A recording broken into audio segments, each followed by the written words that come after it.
right, welcome to the fourth and final review of the evening. Sorry, this is our second take because we had a bit of a sound issue, but it's fixed. So, up this time is the magnificent Trufflepigs. We did an interview with the developer of the game, along with the representative of the publisher on Friday. So, if you want to learn more about the behind-the-scenes development, both from a developer and a publisher perspective, which isn't as common. We don't get that every day. Unless the developer and the publisher is the same company, which that's a lot more common since we have a lot of solo to small devs. Mm-hmm. Anyway, that happened on Friday. You can go listen to it, but if you missed it, this is a first-person metal detecting narrative adventure game. It's in the style of Firewatch and What Remains of Edith Finch and The Vanishing of Ethan Carter, Dear Esther. Definitely most reminiscent of Firewatch on account of it's mostly you walking around to an area doing an activity while communicating with another person by walkie-talkie, and occasionally it looks like smartphone here, but... by smartphone. You use the smartphone when you dig up an object, and you'll take a picture of it, and then Adam and Beth will comment on said thing. Yeah, it's slightly different than Firewatch because back then I don't think cell phones were really a thing yet when the game took place, and also no fucking cell reception in ass crack of nowhere National Park. Yeah, cell phones were a thing, but they were the big brick things, that were carried by Wall Street types. Mm-hmm. So, but as far as the Magnificent Trufflepigs, Firewatch took place in 1989. So yeah, they had satellite phones. Yeah, and walkie-talkies. Yeah. The walkie-talkies are here because they had them as kids. Mm-hmm. And the smartphone is because this is more contemporary. Yeah. Contemporary is a good word for it. Because, the narrative in question here is around Beth's life and the directions it's going in, both in the short and long term. It's a very mature adult game. And I mean that in a very real sense. It's talking about things like marriage, relationships, job, what path you're going in life. Like Beth is getting ready to get married, and she's the heir apparent to her company, the, Muddalot, the biggest local employer in the village. So, like I said, this is adult with a capital A. So if you're looking for something, if you were a child, you may not relate to the characters' ennui and anxiety about the future. Yeah, and without going too into spoilers, the fact that a lot of things are tumbling down at the moment. I really can't go into more because that really is the crux of the whole game. At least the narrative part.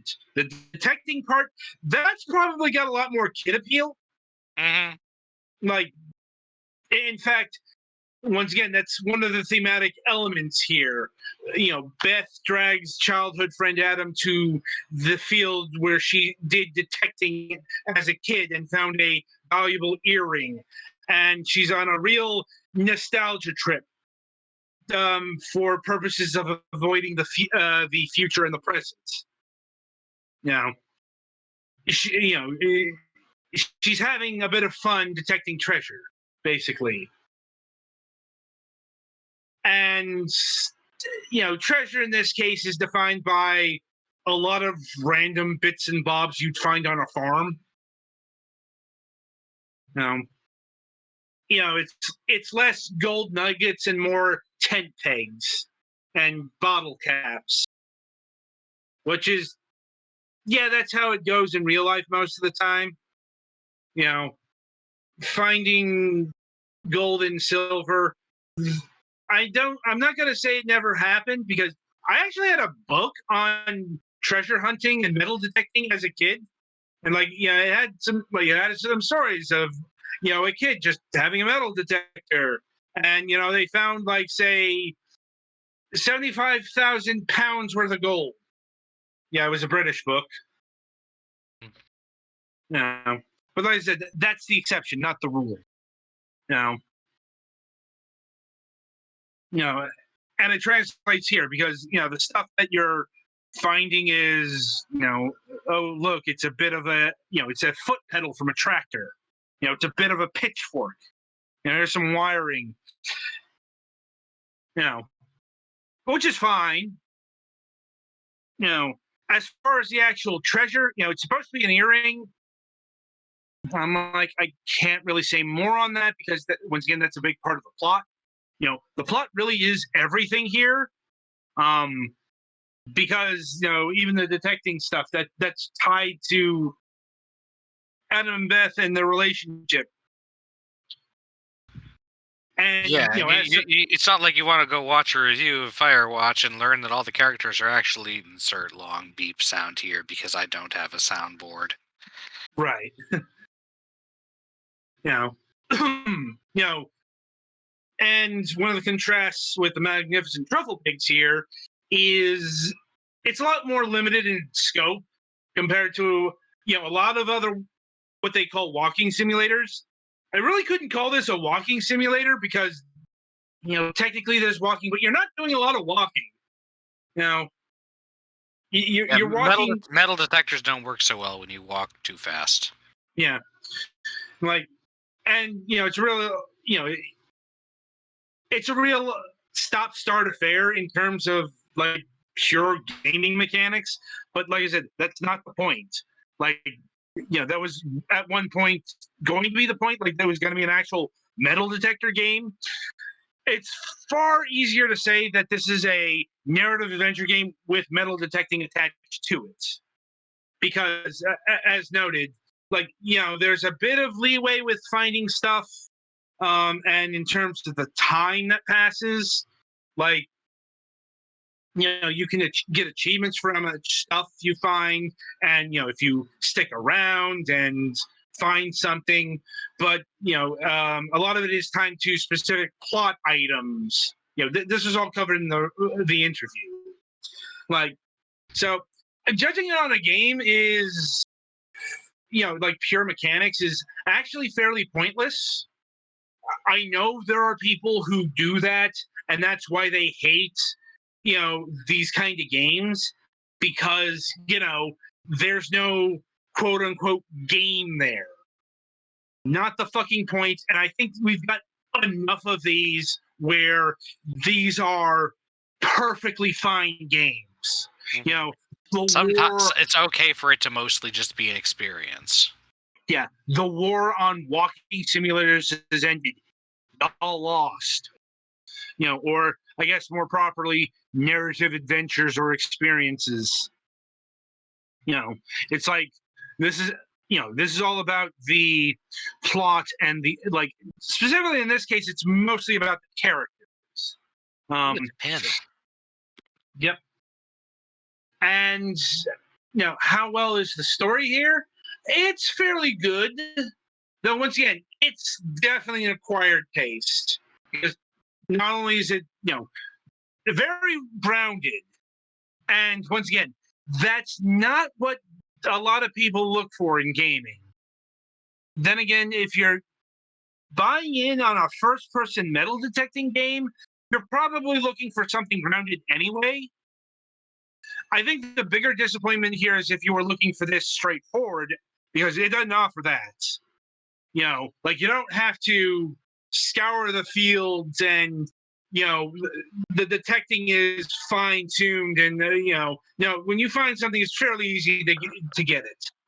Like I said, it's more a means to an end than anything else. Also, the story is very British. Um, the British have a particular way of looking at things. That being said, it's not as dour as a lot of British things I've encountered. No. But it might be a bit more sour than, like something we would have generated. Just putting that on the table. I wonder when we'll review a walking simulator about someone who lives in Britain and is dealing with the consequences of Brexit because they had family who was living overseas that now they need a fucking passport to visit or whatever this shit. I'll let you know. I wouldn't preclude that. Like, I'm pretty sure that kind of game exists on Steam, but it's probably not a walking simulator. Probably. Like, it was. Yeah. I'm just being snarky about. I know, but I'm like, I've seen that kind of cheap political game on Steam, and though that tends to be more right wing. That's all I'll say about that. Also worth noting, the Magnificent Trufflepigs is not a long game by any stretch. It runs over the course of 5 days. The final week of the existence of this farmhouse, because the owner died and their next of kin sold out. So that's another part of why they're here now. What does they it want have to get for replay value? Well, as mentioned, finding extra stuff, finding all of the treasures, getting all the achievements, which includes looking at a lot of landmarks like the windmills. I didn't really bother with those because I was too focused on the metal detecting. There is a new game plus mode if you want to go into it. I'll be honest, this was a one and done. That was a lot of what my questioning was about on Friday. About endings. There's only one definitive ending, and you don't have to. I'll be honest. I think this game probably would have been better suited for multiple endings. But that is not the route chosen. As it is, it's merely solid. Like, especially for its price point, it clocks in at $12. Like that, like I said, I like the game well enough, but $12 for like a walking narrative experience that lasted at best 3 hours, and even shorter if you don't bother with the extra time on the field. Yeah, that's kind of why I was asking about the replay value, because you said that it was pretty short. Yeah, it's like the replay value is. So you can find slightly different things, but there's not really much in the way of alternate story possibilities to explore. Yeah. And I suppose another issue with this kind of game is, the whole you can watch it on YouTube. It's like, you wouldn't be getting the same kind of experience here, but, once again, it's probably short enough to watch on YouTube in an afternoon. So that, that's a bit of a concerning factor. But, like I said, kind of a mild wait for a sale recommendation here. All right.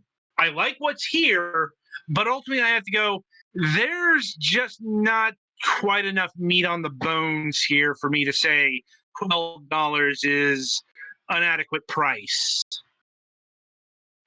Maybe like $7, I'd say. Unfortunate. Like I said, as a narrative adventure, I enjoyed it. Didn't think it was amazing or anything like that, but it was solid. Betty, anything to add from your end since you've been playing the game? Not really. It's a game. You can find stuff. No. Duly noted. Duly noted. All right, so that about does it for the Magnificent Trufflepigs. And indeed, that about does it for the review session. Coming up on the week ahead. Let's see. On Wednesday, August 11th, we're having Xavier Nelson Jr. of dog airport games on the program. As it so happens, we will be covering their latest release, Dog Airport. Now, yeah, another one. You named your, which is odd because they have more releases, or at least the guy he said he worked on more games than just this. So that would that would have to be it. Anyway, yeah. So we'll be talking about that. I guess the full title is An Airport for Aliens Currently Run by Dogs, I believe. Or no, sorry, that's a different game. Weird. Anyway, sorry, I'm getting my games. There's more than one of these. Which always makes me go, how? Anyway, sorry about that. We are expecting another episode of Last News Desk on the left. Looks like Mac has stabilized to the point where I can safely say that that's going to regularly happen. Which is always good. Like, always a bit rough when we have to cancel our plans.